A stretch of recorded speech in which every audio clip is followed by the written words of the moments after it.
Hey viewers, my name is Syed Muhammad Saif. Welcome to my channel Guidance Science, and today's topic is the physical significance of electric field.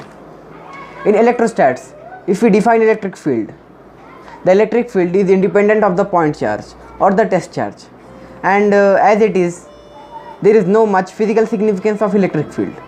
It is also observed that in the problems or in the physical circumstances of electrostatics, where we have to find any of the quantity, you can find by two methods, one with the electric field and one with Coulomb's law. It is nice to know that first we have to find out the electric field using Coulomb's law and then the unknown quantity. But we can do one step further. We can find the quantity itself using the Coulomb's law. Then why the electric field at first is defined, and the data I am using is published by NCERT in the textbook, the part 1 physics NCERT class 12th. So let me explain.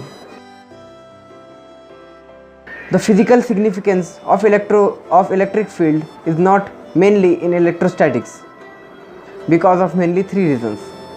Firstly, the definition of electric field.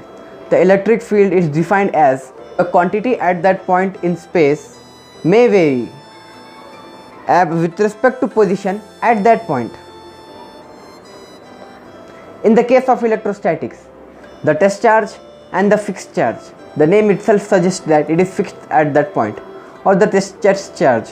Before influencing the test charge, the fixed charge and the test charge are both static, which means they are at rest, which means that the electric field influenced by the test charge on the fixed charge and the electric field influenced by the fixed charge on the test charge is constant and is known as electric field intensity at that point. Since the electric field intensity is constant, there is no need to define electric field, then electric field intensity, and then the unknown quantity.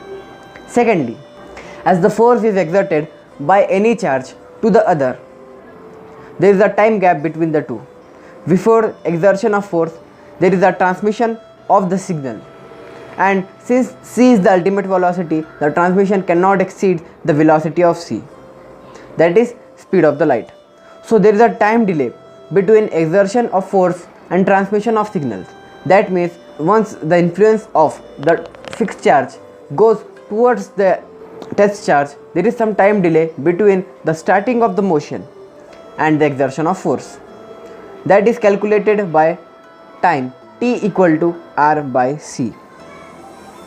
So between the propagation of signal and exertion of force, the object could have moved by some place, but this is electrostatics. Therefore, between the time gap, the test charge will remain static, and there is by no means we should define electric field to find out the time period or the gap between that.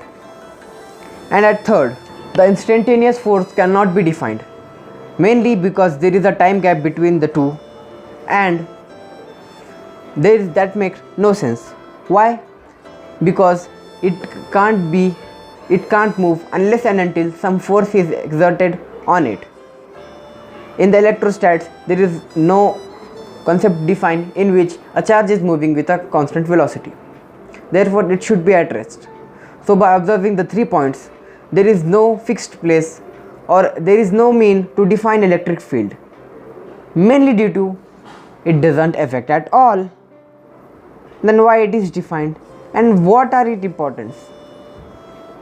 The main importance of electric field lies in the field of magnetism and electromagnetic radiation. In magnetism, the charge moves with a constant velocity, and in electromagnetic radiation, the charge is accelerated so that it could radiate electromagnetic waves. How would it affect? We will judge the affection by using the three criteria we had mentioned before, and how these two affect the three criteria, and thus we would be able to find out the way behind that.